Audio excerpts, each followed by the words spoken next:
We should never have gone north. If I had known what was waiting in those mountains, what hunted in the forgotten places beyond the Grey Mountains, I would have stayed in the Iron Hills and died poor. But we did not know. No one told us. The old songs mention horrors in the north, yes, but they speak in vague terms. Creatures of the dark, things that drove our ancestors from their halls. We thought they meant orcs, maybe trolls. We were fools. We went seeking mithril in the ruins of an ancient mine. We found it. But we also found something else. Something that followed us home.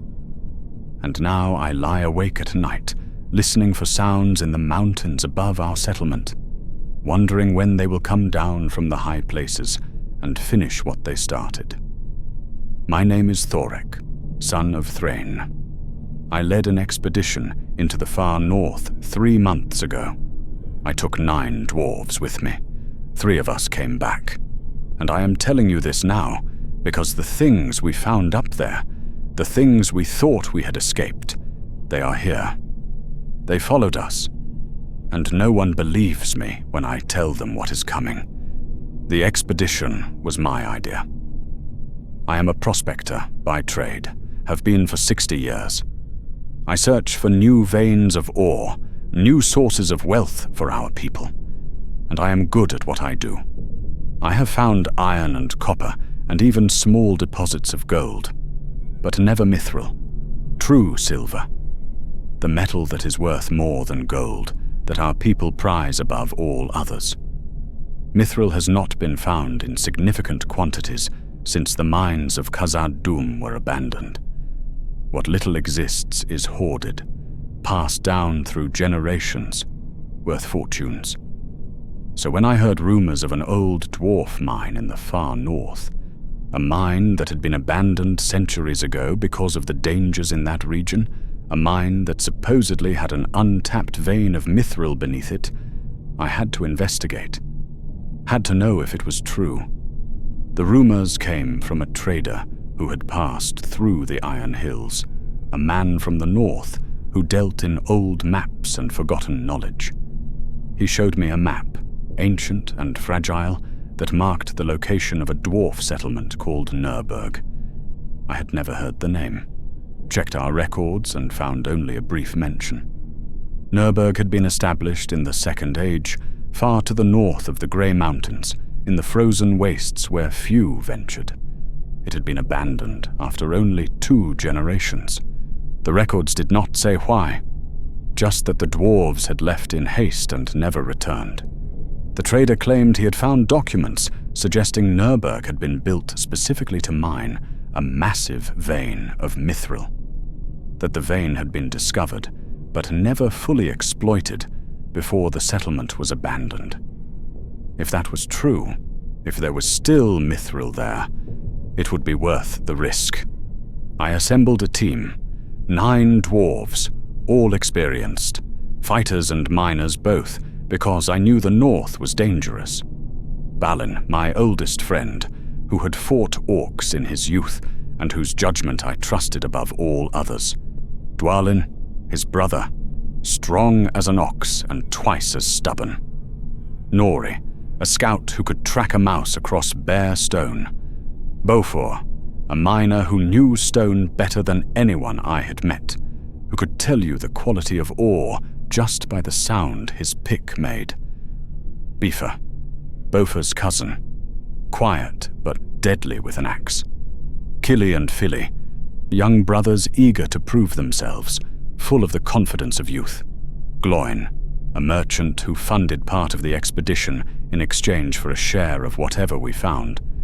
And Oin, a healer, because we knew there would be injuries. 10 of us in total. Well armed, well supplied, confident. We set out from the Iron Hills in early spring, when the snows in the north would be melting and travel would be possible. The journey took weeks. We traveled north through lands that became progressively more desolate, past the Grey Mountains, past the last outposts of civilization, into regions where no one lived, where the cold never fully retreated, even in summer. The land was beautiful in a terrible way. Vast. Empty. Mountains that seemed to go on forever, their peaks lost in clouds that never cleared. We saw no one. No settlements, no travelers, but just endless stone and ice and silence. And I began to feel uneasy, began to wonder what could make such a rich region so completely abandoned. The old songs spoke of horrors in the north, things that had driven our people south centuries ago. But the songs never specified what those horrors were, just that they were terrible enough to make dwarves abandon their halls and flee. Nori, our scout, found tracks once, large tracks in the snow, heading east. He could not identify what had made them. Not orc, not troll, not bear or wolf or any creature he recognized. Something else, something big. The tracks were strange, four-legged, but the gait was wrong. Too long, too serpentine. And the claw marks were deep, driven into the frozen ground with weight that suggested something massive. We followed the tracks for a few miles, but they disappeared into rocky terrain where tracking was impossible. We discussed turning back, but we were so close to Nurburgg according to the map, so close to the mithril, and we had come so far already. We decided to continue, decided the tracks were probably just from some animal, a bear perhaps, something natural. We were wrong. We found Nurburgg 5 days later, or what remained of it. The settlement had been built into the side of a mountain, traditional dwarf architecture, carved from living rock with the skill our ancestors possessed. But it was ruined. The entrance had collapsed, whether from age or violence we could not tell. The halls we could access were empty, abandoned so long ago that even the bones of the dead had turned to dust. We found evidence of hasty departure, the tools left behind, furniture overturned, doors barricaded from the inside and then smashed through from the outside. Whatever had driven the dwarves out had come suddenly, had given them little time to prepare, and they had chosen to flee rather than fight. That should have told us something. Dwarves do not flee easily. We are a stubborn people. If the ancestors who built Nurburgg abandoned it, it was because staying meant certain death. But we didn't turn back, because Beaufort found the mine entrance, found the shaft that descended deep into the mountain, down to where the mithril vein was supposed to be. And we could see the silver gleaming in the stone, even from the entrance. It was real. The vein was real, and it was massive. More mithril than I had ever seen, more than I had imagined could exist in one place. This was a fortune, or this was wealth that would make us legends among our people. All we had to do was mine it, bring it back, claim it. We set up camp in one of the intact halls near the mine entrance, posted watches, began planning how we would extract the mithril and transport it south. We were going to be rich. We were going to be heroes. We were fools who did not understand what we had walked into. The first attack came on the third night. We had been working the mine during the day, extracting samples of mithril to confirm its quality. The samples were perfect, pure, better than anything from Khazad-dûm. We were celebrating that night, drinking ale we had brought from the Iron Hills, talking about what we would do with our shares of the wealth. Kili wanted to buy armor. Fili wanted land. Gloin wanted to expand his merchant business. We were making plans, building futures.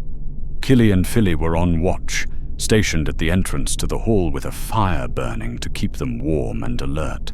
We heard them shout. Not words, just alarm, raw and sudden. And then we heard something else.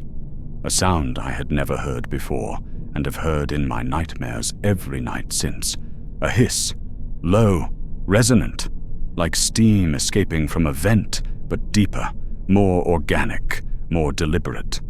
It raised the hair on the back of my neck, made something primal in my brain scream danger. We grabbed our weapons and ran toward the entrance, and that is when we saw them. Dragons. But not like Smaug. Not like the great dragons from the old stories that our grandfathers told. These were smaller. Much smaller. Perhaps the size of a large horse, maybe 8 feet from nose to tail. A long and serpentine, with short, powerful legs and no wings. Their scales were pale, almost white, adapted to the snow and ice of the north, and their eyes. By Durin, their eyes. They were intelligent, not human intelligence, not the vast, ancient cunning of Smaug who could speak and reason and mock, but more than animal intelligence, the intelligence of a predator that thinks, that plans, that understands cause and effect. There were 6 of them. They had come silently through the snow and surrounded the entrance to our hall, and they were watching us, studying us, their heads moving in slow sweeps, tracking each of us individually, assessing. Balin, who had fought in many battles, who had faced orcs and trolls and worse, took charge immediately. He ordered us into a defensive formation, shields up, weapons ready. And he called out a challenge in Khuzdul, telling them to leave or face our steel. The old words of dwarf defiance, the words our ancestors had used against the darkness since the First Age. The dragons didn't leave. They did not react to his challenge at all. They simply watched. And then, without any signal that I could see, they moved, all 6 at once, and I realized they had been communicating somehow, coordinating. 3 of them advanced on the entrance in a staggered line. The other 3 split off, circling to flank us, moving through the snow with disturbing speed and silence. Pack tactics, like wolves, but more sophisticated, more deliberate. And I realized in that moment that these were not simple beasts. They hunted together. They understood tactics. They had roles. And they had done this before. Had hunted dwarves before, and probably in this very hall, centuries ago, when they drove our ancestors out. The first dragon reached the entrance, and Dwalin stepped forward to meet it. He was our strongest fighter, feared nothing, and his axe had killed orcs by the dozen. He struck it with all his strength, a blow that should have split its skull. The axe hit its shoulder instead, as it twisted at the last moment, faster than something that size should move. The blade bit deep and the dragon shrieked, a sound like metal tearing, but it did not fall, did not even slow. It thrashed, its tail whipping around with terrible force and catching Dwalin in the legs, sweeping them out from under him. He went down hard, his shield clattering away, and then the dragon breathed. Not fire, cold. A blast of air so cold it froze the moisture in the air into ice crystals that glittered in the firelight. The cold hit Dwalin's shield arm and frost spread across the metal instantly, crawling up his armor, spreading across his mail like white death. His arm locked up, muscles seizing in the cold, his hand freezing to the shield grip. He tried to stand, and the dragon's jaws closed on his shoulder. The teeth were long and sharp like icicles, and they punched through his mail like it was cloth. He screamed, a sound of agony and shock, and we surged forward to save him. What followed was chaos, the kind of chaos where time becomes strange, and you remember moments with perfect clarity, while hours disappear. I remember Bifur burying his axe in the skull of the dragon that had taken Dwalin, of the blade punching through scale and bone with a wet crunch. I remember the dragon going down, thrashing, its tail nearly taking my legs out. I remember the smell, cold and reptilian and wrong. I remember Philly fighting beside me, his sword striking again and again, at a dragon that dodged each blow with terrible grace. I remember Balin shouting orders that I could barely hear over the hissing and the screaming and the sound of weapons on scale. The dragons were fast, faster than anything that size should be. They darted in and out, biting, clawing, using that terrible cold breath that left dwarves gasping and fumbling with frozen hands. We killed one, Bifur's axe in its brain, but the others adapted. I saw it happen, saw them change tactics in real time. They stopped engaging directly and started picking at us from range, using their cold breath to disable us and then retreating before we could strike back. They would dart in, breathe frost, retreat, dart in from a different angle, bite, retreat. They were learning, testing our defenses, finding our weaknesses, and they were doing it with a coordination that made my blood run colder than their breath. Gloin took a blast of cold to both hands. He had been holding his shield up, and the frost hit it full force. The metal became so cold it burned. When he finally let go, skin came away with it. His fingers were black, dead, frostbitten so badly I could see the bone. He screamed and clutched them to his chest, and Oin pulled him back while the rest of us held the line. We lasted perhaps 10 minutes. 10 minutes of desperate fighting. And then Balin made the call.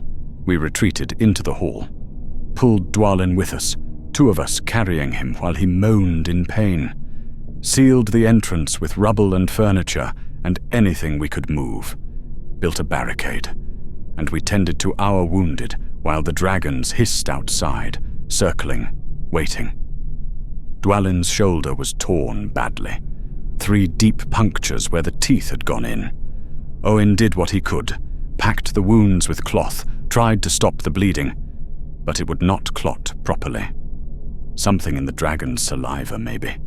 Some venom or anticoagulant.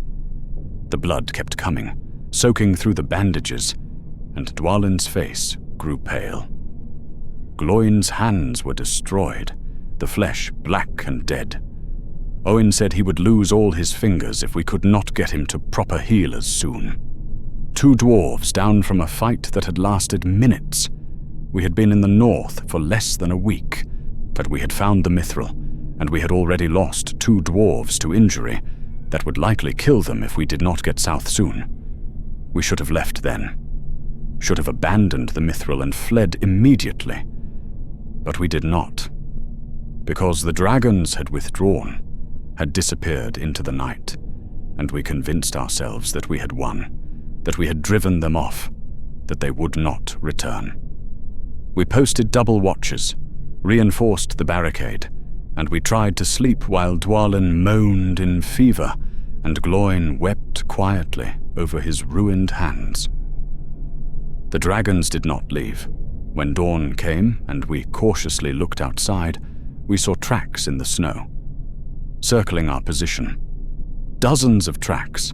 They had spent the night walking around the hall, examining it from every angle, and we saw them in the distance, sitting on rocks, watching us, not attacking, or not approaching, just watching.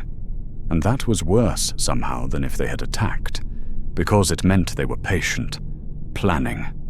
And throughout that day, we saw them occasionally, always at a distance, always watching, and I began to realize they were learning, studying us, figuring out our defenses, our patterns, our weaknesses. That night, they did not attack. The night after, they did not attack. They just watched, and we grew more nervous with each passing hour, because we could not leave, could not abandon our position without exposing ourselves in the open where they could surround us, could not stay indefinitely because our supplies were limited and the cold was brutal. We were trapped, and the dragons knew it. On the 3rd day, Nori climbed to a high window to scout, and he counted them. 8, not 6. 8, or they had called for reinforcements, or more had been nearby and come to investigate. and they had positioned themselves to cut off every escape route he could see. We held council that night. Balin, Beaufour, Byfour, Nori, and myself. The others were too injured or too young to contribute. We discussed options in whispers while the dragon circled outside. We could try to fight our way out. But we were down to 7 effective fighters. Dwalin could barely move. Gloin's hands were useless. Against 8 dragons with the tactical sense to ambush and flank, we would likely all die. We could try to wait them out, but we would run out of food and fuel long before they lost interest. Dwalin might not survive another week. The hall was cold, our fires barely keeping us warm, and we were burning through our wood supply too fast. Or we could try to sneak out, use the mine shafts, find another exit, tunnel through if necessary. It was risky. The shafts were unstable, abandoned for centuries, could collapse, could lead nowhere, could trap us underground. But it was our best chance, our only chance, really. We voted, and we decided to try the mines. We would leave at first light, take only what we could carry, and pray that the dragons did not follow us into the earth. We descended into the mine the next morning, moving as quietly as we could. We left behind most of our supplies to make it look like we were still in the hall. Left our fire burning, hoped the dragons would continue watching the main entrance while we escaped through the depths. The mine shaft went deep, deeper than we had explored during our sampling. The air grew warmer as we descended, or heated by the Earth's core, but also more oppressive, more dead. And as we descended, we found evidence of why Nurburgg had been abandoned. There were bodies in the lower levels, dwarf bodies, desiccated, frozen, preserved by the cold for centuries. Some were in natural positions, as if they had simply laid down and died. Others showed signs of violence, bite marks, claw marks, the same wounds we had seen on Dwalin. And I understood. Nurburgg had not been abandoned because of orcs or trolls or any conventional threat. It had been abandoned because of the dragons. Our ancestors had found the mithril, had started mining it, and the dragons had driven them out, had hunted them in these very tunnels, had killed enough of them that the survivors had fled and never returned, and we were repeating their mistake, walking the same paths, making the same errors, and we would probably die the same way. We found a side tunnel that led east, away from Nurburgg, away from the dragons we hoped. It was narrow and low, and we had to crawl in places, our packs scraping against stone, our breathing loud in the confined space. But it was a way out, a chance. We followed it for hours, moving as quickly as we could in the cramped darkness. And then we heard sounds behind us, hissing, scraping, the sound of claws on stone. The dragons had entered the mine. They had followed us. They were hunting us in the darkness, where we had no room to maneuver, and they could attack from behind with no risk. Nori was at the rear of our group, watching behind us with a lamp held high. He was the one who saw them first. 3 dragons, their pale scales ghostly in the lamplight. They're squeezing through the tunnel behind us, moving with terrifying speed despite the confined space. Their bodies were perfectly adapted for this, long and flexible. They flowed through the tunnel like serpents, and they were gaining. Nori shouted a warning and we ran as fast as we could in the dark, stumbling over uneven ground, crawling through spaces barely wide enough for our shoulders, desperate and terrified. And the dragons closed the distance. I heard Nori scream, heard the sound of his body hitting stone, the crash of his lamp breaking, and then the wet sounds, the tearing, the feeding, and we kept running because stopping meant death. Kept running while our friend died behind us in the dark. Killy was ahead of me, young, fast, terrified.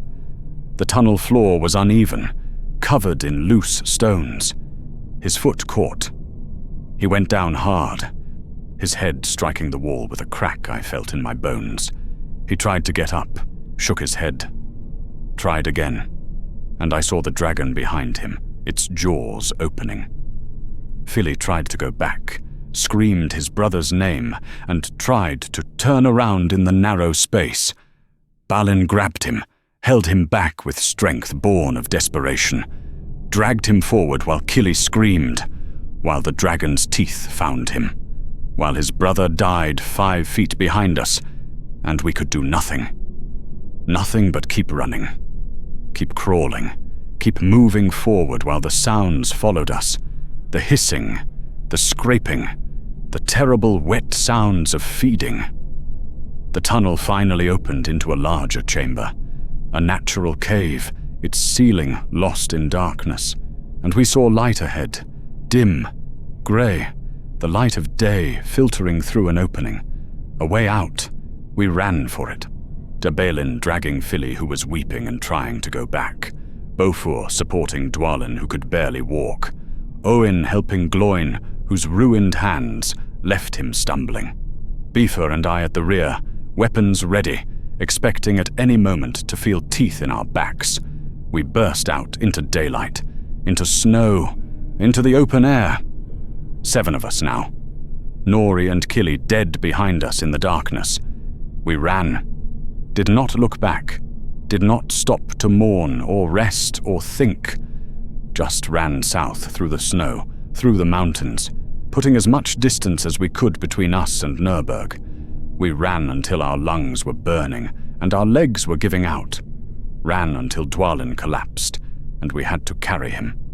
Ran until we could not run anymore, and we found shelter in a cave and collapsed, gasping, weeping, alive. And when I finally looked back, I saw them.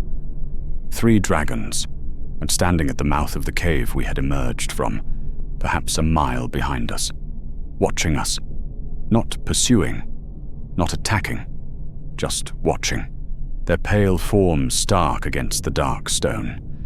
And then, as I watched, they turned and disappeared back into the mountain. And I felt relief, felt the tension drain out of me, felt the wild hope that maybe we had escaped, that they had let us go, that we were safe. I was wrong. We traveled south for 2 weeks. The journey was a nightmare. We had lost most of our supplies in the flight, had only what we carried. The weather turned, a storm came, and we spent 3 days huddled in a shallow cave while snow piled up outside. Gloin's frost-bitten hands became infected despite Oin's best efforts. The flesh turned green, began to smell. He died in the night, quietly, without complaint. His fever finally taking him. We buried him in the snow with stones piled over to keep the wolves away. And we kept moving, because we could not stop, could not rest, could not let our guard down. Dwalin's wound never healed properly. The punctures on his shoulder wept constantly, became fevered. Owen changed the dressings twice a day, but it was not enough. The infection spread. Dwalin's arm swelled, turned red. He developed a fever that came and went in waves. He tried to keep up, tried not to slow us down, but he was dying and we all knew it. He lasted another week before the fever took him. We buried him too, piled stones, said the old words, and kept moving. And through it all, I had the growing, terrible suspicion that we were being followed. I saw tracks in the snow twice. The same distinctive tracks Nori had found on our journey north. Large, 4 claws, the strange serpentine gait. Following our path, I pointed them out to Bofur. He looked, shook his head, said they were old tracks, that I was seeing patterns that were not there, that I was paranoid from what we had been through. But I knew with a certainty that made my hands shake and my sleep impossible. They were behind us, following at a distance, learning our route, learning where we were going. But I said nothing more, because if I was right, there was nothing we could do about it anyway. We were 5 dwarves, exhausted, wounded, traumatized, low on supplies. If the dragons attacked, we would die. Our only hope was to reach the Iron Hills before they struck. So we pushed on. Walked until we couldn't walk. Slept in shifts, but kept our weapons close, and tried not to think about what might be following us through the snow. We made it back to the Iron Hills 3 weeks after leaving Nurburgg. 5 of us. Balin, Bofur, Bifur, Oin, and myself. Half our number dead. Philly broken by his brother's death, barely speaking. No mithril. Nothing to show for the expedition, except trauma and loss and the knowledge of what waited in the north.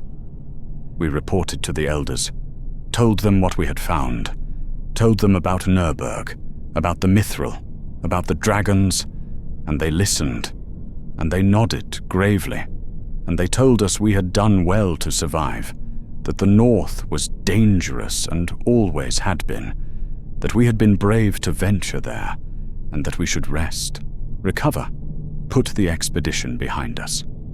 But they did not believe us about the dragons, or rather, they believed we had encountered dangerous animals, drakes, perhaps cold drakes like the ones in the old stories.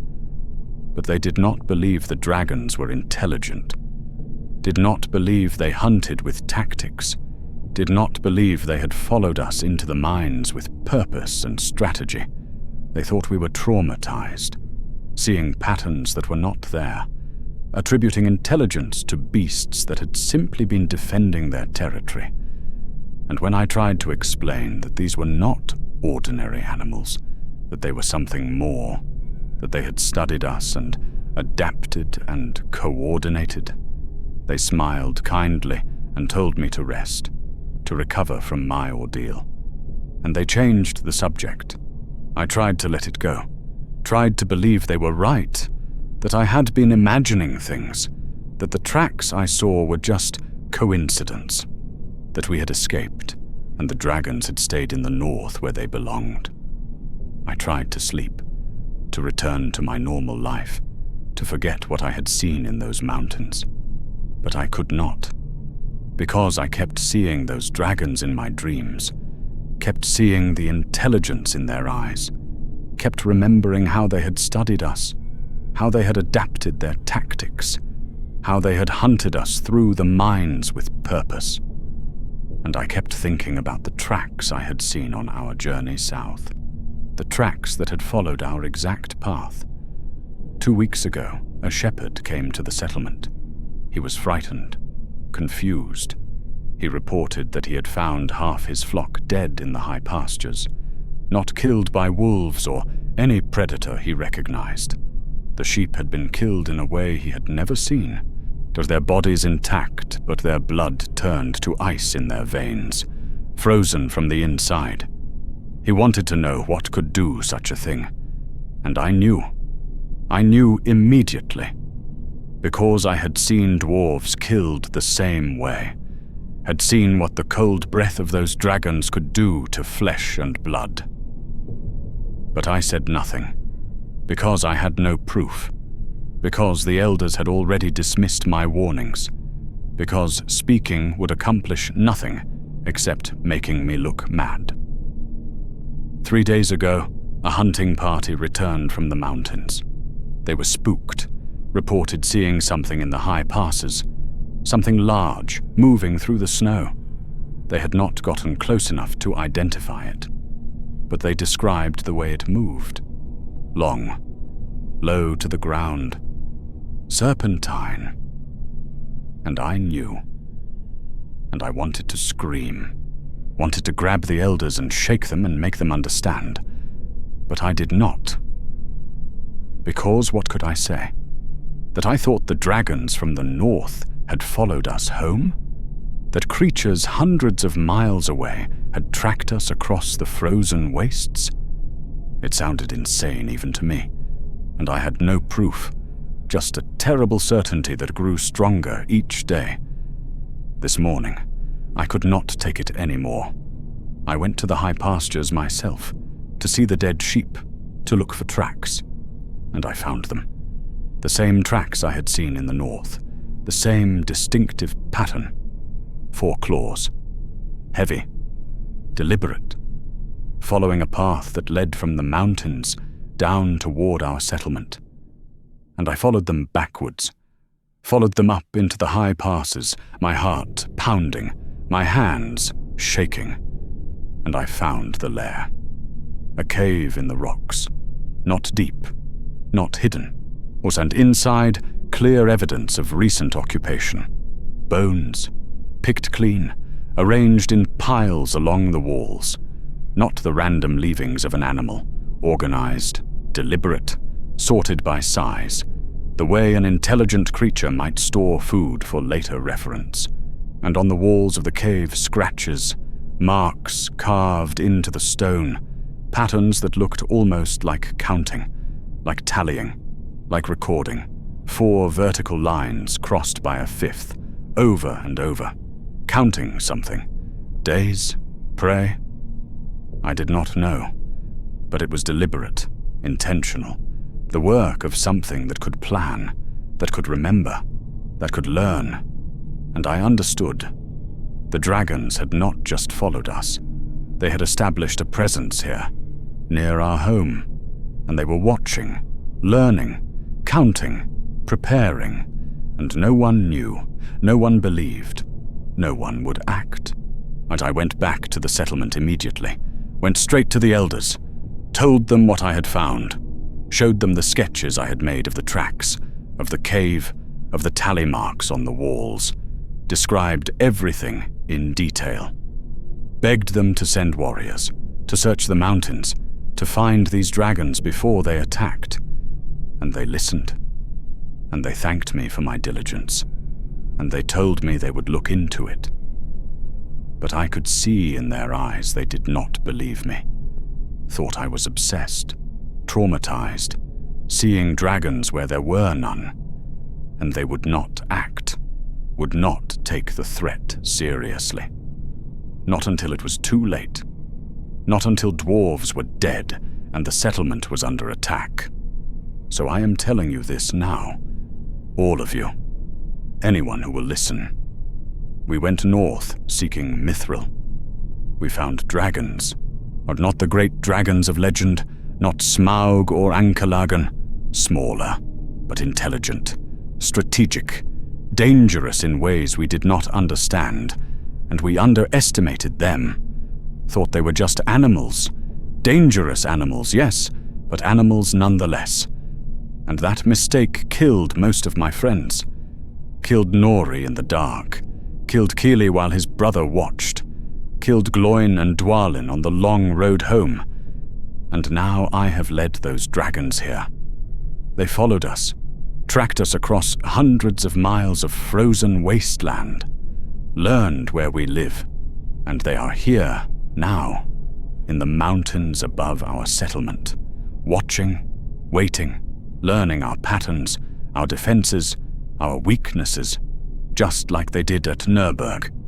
Before we continue, I want to ask you something. If you are hearing this warning, if you believe that the North holds horrors we do not fully understand, then share this. Tell others.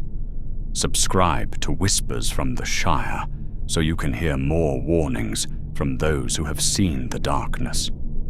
Because there are threats in this world that have not been named, have not been catalogued, and ignoring them will not make them go away. Thank you. I do not know how many dragons are in the mountains. I saw 3 at the cave mouth when we escaped Nurburgg, but there were 8 at the siege, and I do not know if all of them followed us or just some. I do not know if they are breeding, if there are more of them now than when we first encountered them. I do not know what they are planning, but I know they are planning something. because animals do not follow prey for 3 weeks across trackless waste. Animals do not establish lairs near settlements and watch from a distance. Animals do not count, do not organize, do not learn. The elders think I am mad, think I am traumatized, and maybe I am. Maybe the horrors I saw in the north broke something in me. Maybe I am seeing patterns that are not there. But I do not think so. I think the dragons are real. I think they are here, and I think they are waiting for the right moment to strike. And when they do, the Iron Hills will not be ready, will not believe the threat until it is too late, until dwarves are dying in the streets, until the settlement is under siege the way Nurburgg was. And by then it will be too late to prepare, too late to evacuate, too late to defend properly. I have been watching the mountains every day, looking for movement, for signs, and I see them sometimes, on distant shapes moving through the snow at dawn or dusk, never close enough to identify with certainty. But I know what they are, and I know they are watching me back, learning my routines, my patterns, perhaps planning to kill me before I can convince others, perhaps simply studying, gathering information, being patient. Because they have time, they have already waited centuries in the north. They can wait a few more weeks or months for the right moment to attack. I think about my friends constantly, about Nori, who died first, who went down fighting in the dark to give us a chance to escape, about Killy, who was too young and too brave, and who died screaming while his brother was dragged away, about Gloin, who never complained even as the infection killed him, about Dwalin, who fought until his body simply could not fight anymore, about Balin and Bofur and Befur and Oin, who survived but carry the scars. And I think about whether finding the mithril, even briefly, was worth the cost. And I know the answer is no. The mithril is still in the north, still in Nurburgg, still waiting in that massive vein for someone else foolish enough to try to claim it. And it will claim them too. Because the dragons are still there, still guarding it, still hunting anyone who ventures into their territory. And now they are here too, hunting near our homes, learning our settlement, counting our numbers. And I do not know how to stop them. I am one dwarf, one voice no one believes, one traumatized survivor telling impossible stories about intelligent dragons in the mountains. And the elders smile and pat my shoulder and tell me to rest, and the people go about their lives, and the shepherds lose more livestock, and the hunters see shapes in the snow, and everyone explains it away. Animals, weather, coincidence, anything except the truth. The truth is, we saw the unknown horrors of the north, the things our ancestors fled from centuries ago, the things that made them abandon their halls and their wealth and flee south without looking back. We saw them, and we survived, but we brought them with us, led them to our homes, like fools leading wolves to the sheepfold. And now they are here, watching, waiting, learning, and when they strike, it will be coordinated, tactical, devastating, because they are not animals. They are hunters, pack hunters with intelligence enough to plan and patience enough to wait. And we are not ready, will not be ready, because no one believes. I am telling you this because I need someone to believe me, need someone to take this seriously, need someone to help me convince the elders that the threat is real, because I cannot protect the settlement alone, cannot fight dragons alone, cannot even prove they exist without putting myself in danger. But they are here. I know they are here. And I know they are planning something. And I know that when it comes, it will be too late to prepare, too late to warn, too late to save the people who will die, because I led the dragons to them. The North holds horrors we do not understand. The old songs were right about that much. Our ancestors fled for a reason, and we should have listened. Should have left the northern halls abandoned. Left the mithril unclaimed. Left the dragons alone in their frozen waste. But we did not. We went seeking wealth, and we found death, and we brought it home with us. And now we will pay the price, all of us, because the dragons followed us home, and they are patient, and they are smart, and they are here, and I am the only one who knows, the only one who believes. And I do not know if that will be enough to save anyone when they finally decide to attack.